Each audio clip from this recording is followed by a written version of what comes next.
Hi everybody, welcome back to my channel, or welcome if this is the first video you're watching. I wanted to make a video today on my experience with Chanel, my purchases, what I think of what they're doing with the quotas, how hard the bags are to get, and their general customer experience. I know there's a lot of different videos online about this topic, so I just wanted to give my personal thoughts. Please don't be offended if you disagree with what I say. You know, everybody has their own ideas and their own thoughts, so don't take everything to heart. Again, just sharing what I believe and what my personal experience has been with the brand. So yeah, that is going to be today's video. I would love to hear what you guys have to say, so please leave your thoughts below and let me know if there's any other videos that you would like to see or any other follow-up questions that you have. All right, let's go ahead and let's get into the video. Before we got into this video, I did want to say that please like this video and please subscribe. A majority of the watchers who are watching my videos don't subscribe, even though I see that a lot of you guys are returning viewers. So please subscribe if you like my content. I would greatly appreciate that. And with that being said, let's go ahead and let's continue with the rest of the video. So before I get into the video, I figured I would really quickly show you the two items that I do have from Chanel, how I purchased them, when I purchased them, just to give you some better context. So this is a Chanel seasonal flap that I bought in November of 2020. And this actually, you know, looks like a classic flap and lambskin, but it actually isn't. I've done an entire video on this, so feel free to watch it. But basically, as you can see, almost identical. The strap here just has this leather part, and that's the only really thing that differentiates it. Other than that, classic turn lock, and the inside is just a single flap. But other than that, it's basically the same, 2 grommets. And this was my very first purchase at Chanel. I wanted to treat myself with a bonus that I was getting for a job, and I was hunting down the perfect bag to get. At that time, I had never purchased anything from Chanel, had barely even walked into a store, absolutely had no SA information, and really wasn't sure on what I wanted to get then. So again, this was my very first bag that I bought directly at a Chanel boutique. This is my second purchase from Chanel and my most recent. I bought this when I was abroad in France, and I actually got this right before the European price increase. So this is just the classic, you know, black wallet on chain with the gold caviar. Again, I did dedicated videos to both of these bags, which I'll link up ahead. But this bag, you know, also, since I was able to get it in Europe, was able to save quite significantly. So again, we'll link those details up here if you did want to see how luxury shopping is in Paris. But yeah, again, this was my first time shopping in Chanel in Paris. Didn't have an essay, just made a general reservation. So yeah, as you can see with both of these bags, I was able to get it without necessarily having any purchase history or contacts, you know, with the store or anybody else beforehand. I'm going to be going over the story of how I got this bag in more detail, because I think that that directly goes into how I feel about the brand and my experience. Really quickly though, before I say that, I wanted to say that I'm going to be breaking up this video into 2 parts. So the first is going to be my thoughts on Chanel, my experience, and then the second part is going to be any tips and tricks that I've learned along the way from being a first-time Chanel customer, not having an SA contact, etc. So with that being said, when it was time for me to buy my first Chanel bag, I knew I wanted a Chanel bag because at that time I had gotten a bonus and I was willing to put down, you know, around $4,000 to $5,000 for a Chanel bag. The reasoning was because I knew that these were only going to get more expensive. So I felt like the first bag, just diving directly into Chanel, would actually be probably better than the long run, because I still had the funds for it. I wasn't using all of my bonus. It was just a small portion. So to me, it seemed reasonable. And looking back at it, I'm definitely glad that I did buy Chanel first, because if I hadn't, you know, it would have been way more expensive to get it even a year later. So, you know, as I mentioned, I never really walked into Chanel. I didn't have any contacts. So I actually was able to only get in touch with somebody from Saks Fifth Avenue. And she told me, yeah, just come in and, you know, take a look at what we have. And I actually ended up wanting to get this bag, which I'll try to put a picture on the screen right here. It looks really similar to the Diana. It is glazed calfskin, and there were 2 in the store. So after carefully inspecting both, I figured out which one I wanted to buy, and I walked to the counter. And, you know, I'm not sure if it still is like this, probably not as prevalent because they've moved to the plaques, but back, you know, a year or so ago, you know, all of these bags would come with the authenticity card. However, if the bag didn't have the authenticity card, Chanel was not able to sell you the bag. And believe it or not, Chanel lost the authenticity card for the bag. So they're like, we're sorry, ma'am, but like, you cannot purchase this bag. She looked all over the store. She went down to the warehouse, and they had literally just lost the the authenticity card, which I'm not sure how they would lose it. I feel like it's always inside the bag. And again, the bag she showed me was, she took it directly downstairs from the warehouse because I was looking at the other one first, and she's like, oh, we actually have one more. Let me grab that so you can inspect it. So I feel like that's just quite irresponsible on their end. So she was like, why don't I just check you out on the second bag? So I said, okay, sure, let's do that. So I went ahead and I started the checkout process for that bag. And then I realized, wait a second, this bag actually looks a bit funny. So I'm not sure if you have this image in your head or if I try to explain it, if it'll make sense. But, you know, in the stores, Chanel stuffs all the bags, but sometimes they might overstuff it. So one side actually might pop out. So for that one bag, one side was a lot more, you know, obviously pointing out than the other. And I pointed that out and I was like, I don't know if I like that. And she had said, oh, you know, you can just take it home and it'll probably just depuff. Okay, but I'm spending, you know, $4,500 on this bag. I can't just say, oh, but if I take it home, it'll probably depuff. No, I'm not going to do that. And it was clear that she was trying to just have me take the bag. So I feel like, number one, irresponsible for you to losing the card. And then number two, because of that, you're now pushing me to buy this other bag, which clearly has a defect to it. So then at the end of the day, at that point, she had already taken my card and the transaction had gone through. So she needed to cancel that transaction and actually return it to me. So, you know, I'm a new customer and I already have one return on my account and it's for my first purchase. And then she goes, okay, well, I can try to ship it to you from another store. So that's what we ended up doing. I had it shipped from another store and she said it'll probably take, you know, 5 to 7 days to get here. But before that, I had to give her all of my information. And she said, you know, since you are a first-time customer, you're not really in the Chanel system. I'm not sure if the other store will want to release it to you. But if they do release it to you, I'll give you a call later tonight. So she gave me a call later that night and she was like, oh, good news. The store decided they did want to release it to you. So can you please text me your credit card information? And, you know, I've watched Chanel story times of how people were purchasing stuff in COVID, and I had always seen a link or something. So I'm not sure if department stores are different, but it seems super unprofessional and unsafe for me to just text you my credit card information. You know, you could do anything with that, and it's to, you know, I guess it's not your personal phone, it's your work phone, but nonetheless, like if somebody else comes across that, or, you know, you're not deleting that like how a website would, you know, delete your personal information. So to me, that seemed very suspicious, but I had no other options at the time. So I literally texted her my credit card information and she says, great, you are confirmed. The bag will be here in 5 to 7 days. So with that being said, that very next weekend, I was in another Chanel store. In this Chanel store, I didn't have a reservation for, but I was already there and they are probably one of the bigger stores in my region. So I decided, you know, why not take a look? So I stepped in and I already knew that I was looking for this bag because it had said on the online system that the store had 2 of these bags. And again, I did a whole story time on how I got this bag specifically. But when it actually came to checkout, you know, I got put in touch with a guy named Michael. And then Michael at the time was like, oh yeah, you know, this is a great calfskin bag. And then in my head, I was like, this says lambskin on the website. Then I was like, oh, is this, you know, the aged gold? He was like, I don't really remember what it's called, but yeah, this has an aged gold look to it. So just, I don't know if he was new or he hadn't received training, but everything he was saying about the bag was just so off. And then, you know, I was trying to make small talk and I was like, oh, you know, this bag is almost exactly like the classic lab, ha ha ha. You know, for like half the price. And he was saying things like, no, ma'am, it doesn't have, you know, the inside double flap. So he was being sort of rude. But, you know, people always say, oh, if you don't vibe with the essay, then leave. But in my case, I couldn't just leave because this bag was one of the only ones in the country. So I did end up purchasing it. However, when it actually got, you know, time for me to walk out with this bag, he said, oh, I forgot to tell you, but we don't have any packaging.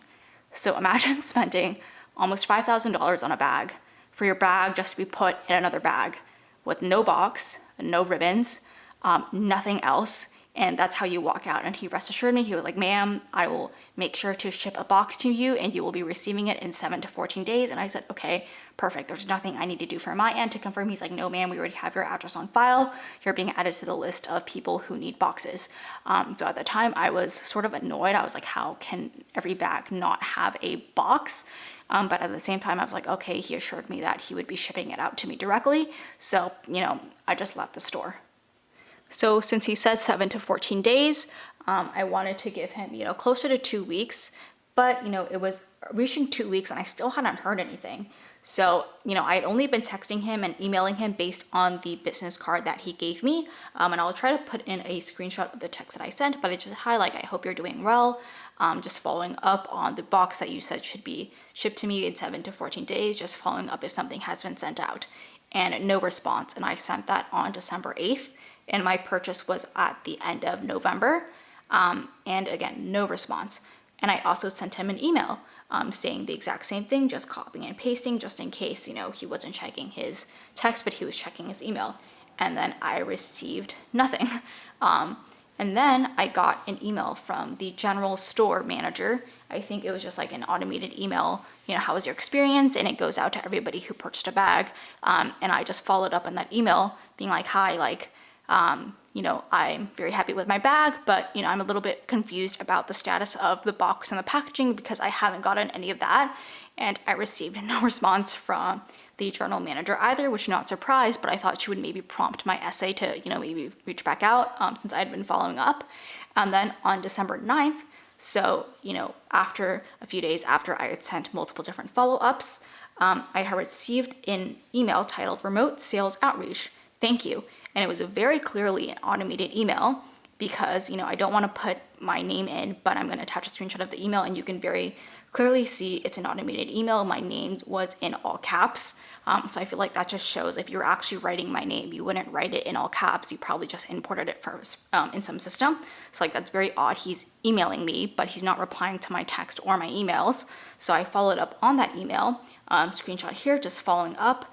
And, he didn't really respond. He responded with a message, a week or so later saying, hi, sorry, the delay, my email account was out of order, which makes no sense. And in my email, you had seen that I had followed up about text and he was like, my email account is out of order.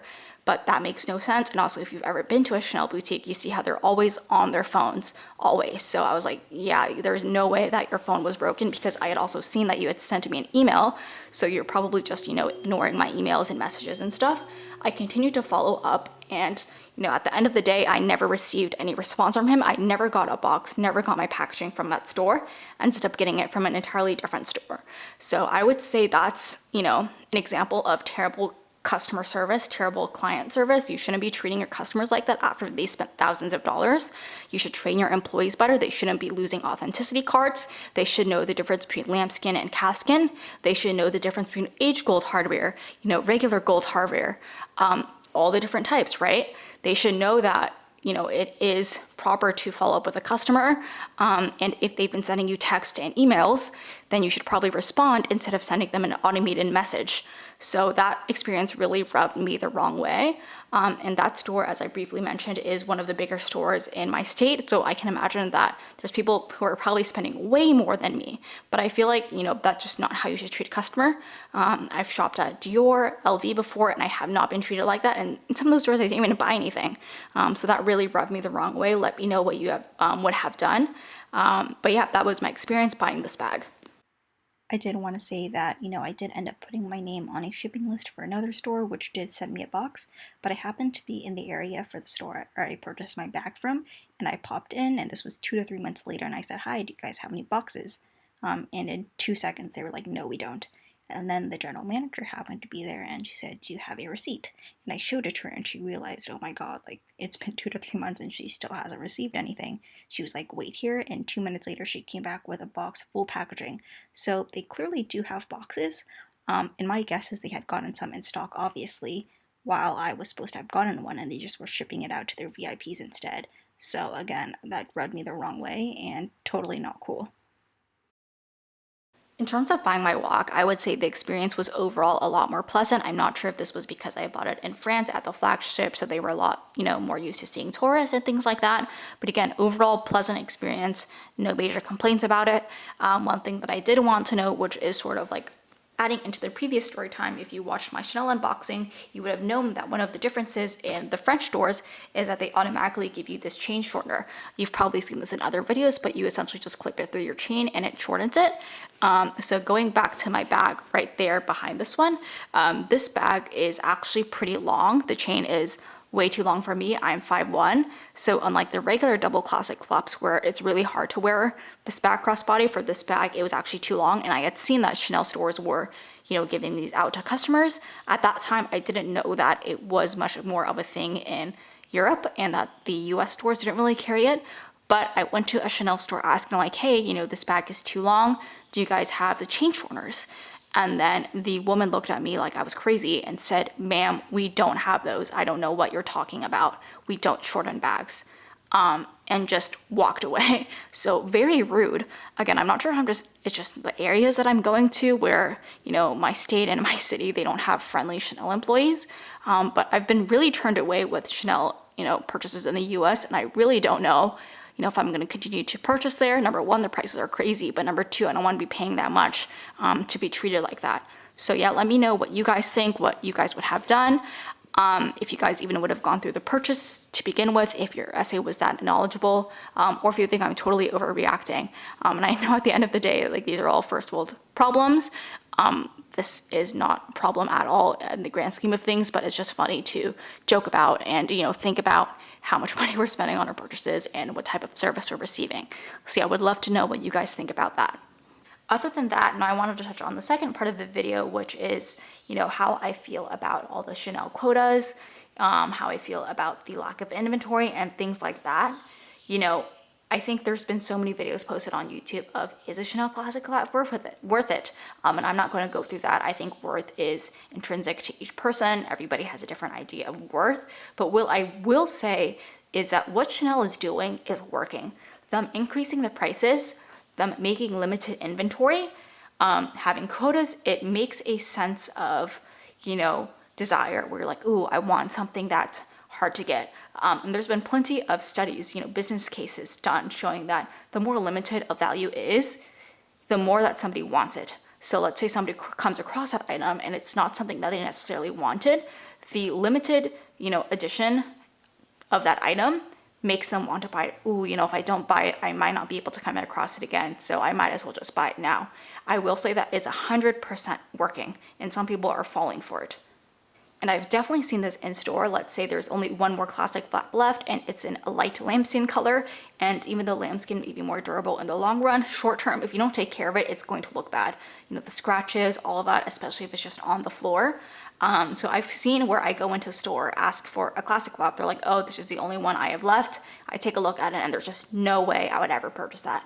And then as I'm leaving the store, somebody's going to be checking out on that bag because they're like, oh, it's the only one left. I might as well. And that's where I say the line should be drawn. Don't purchase something just because it's there if you do not love the item or if the quality is not up to your standards. I think that's ridiculous. I also think that the one difference between Chanel and Hermes is that with Hermes, even if the item is there in the back, they won't give it to you unless you have a good relationship or, some quotas. But Chanel, it's just being at the right place at the right time. If they have the item, they're not going to not give it to you unless it's already been on hold for somebody else. So for example, I went in the story time in my, Paris vlog, but with this bag right here, the Chanel Walk and the Chanel Classic Flops, they restocked once a week. But as long as you were there that morning, you could get it. What I will say though, is Chanel doesn't put hot items on the floor. So if you want it, you need to go in and knowing and ask for it, and then they'll bring it out from the back too. They won't even bother putting it on the floor. But again, if you want it and it's there, they won't say no to you. And that's the difference between Chanel and Hermes. If you're there at the right time, you'll be able to buy it. I've heard some people saying that, similar to Hermes, they've started buying things to increase their chances, like buying card holders, buying shoes. And for me, I don't have that money to burn. So maybe if somebody does, sure, feel free to do that. But I feel like that's where Chanel is getting you. You don't need to play that game with Chanel like you need to do with Hermes, or at least not at that same extent. They're not going to make you do a one-to-one in order to get a bag. So if you're watching this video and you're trying to get, harder to get bag, please don't fall into those games. Only buy what you really want if the quality is there. And don't spend any more money than you need to. Something else I did want to say about the quotas too is that people don't realize how easy it is to override them, have a friend purchase it for you instead, or really just go, around those rules. So as they say with like almost every single rule, it's not always set in stone. So I really feel like some people are taking it way too seriously of purchasing things they don't need, or really trying to like choose between two bags, because you can have two people purchase it or have your SA or the manager override it. So that is something I did want to say is, don't take these things too seriously. At the end of the day, they're just purchases, they're just bags. So yeah, just thought I'd share my 2 cents there as well. Now I'm going to get into the last part of this video where I'm going to be going over some tips and tricks of what I've learned along the process as a first-time buyer who doesn't have an SA.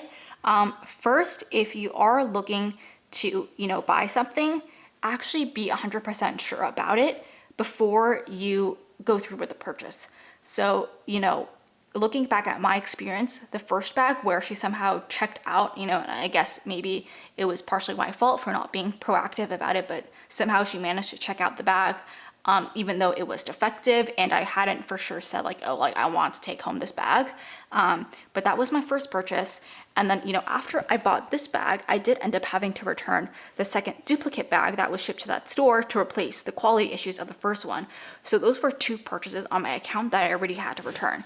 So I think, this is one of my guesses that the SA who sold me this bag didn't respond to me was maybe he looked at my account, was like, oh, she's made 2 purchases in the last week and she's returned both already.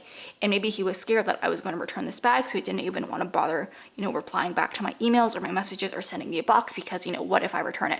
So I know it's sort of petty to think like that, but, SAs make commission. They don't want to dedicate time and resources towards it if you're just going to return their bag. So don't buy just to return. Be fairly confident that you're going to keep the item. Unless you want to build up a weird, buy to return ratio.